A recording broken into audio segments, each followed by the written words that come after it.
things that I don't think you even knew existed. It goes against everything Manifest Destiny teaches about Native Americans. And I want you to know this part of our history because people erased it, and we'll get to that later on in the program. Erased it intentionally. Erased it intentionally. That's an important part of it. America's history didn't begin with Christopher Columbus came over. There were ancient cities with advanced architectures all across North America. Did you know that? Hundreds of years before Columbus came. You always think, oh, the Indians, they didn't scar the land. No, not true.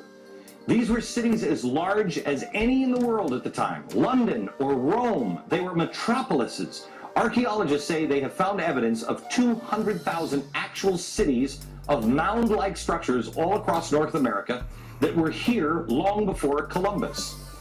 But we don't know anything about them. Why? Why?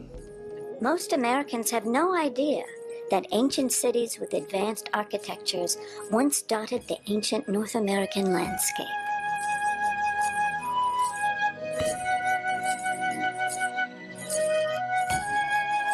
Director Kennedy has since coined a name for such places.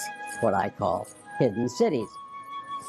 I use the term because these were very big places. There were more people, we now know, in Cahokia, across from St. Louis, than there were in London or Rome. For more than 50 years, evidence of humans in America much older than 13,400 years ago was simply dismissed, and anybody who attempted to go that way would not get research funding and would be ostracized by their colleagues and literally have their lives ruined. And this is most unfortunate, and it's not how science should proceed, because we now know that human beings have been in the Americas for tens of thousands of years before 13,400 years ago. In fact, the latest evidence puts them back more than 130,000 years in the Americas. And what that says to me is, if they were saying before that humans didn't come until 13,400 years ago and nobody should look, nobody should dig deeper, now we know they were there 130,000 years ago. That's more than 100,000 years of the American story that has not been told entirely because of the dogmatism of archaeology.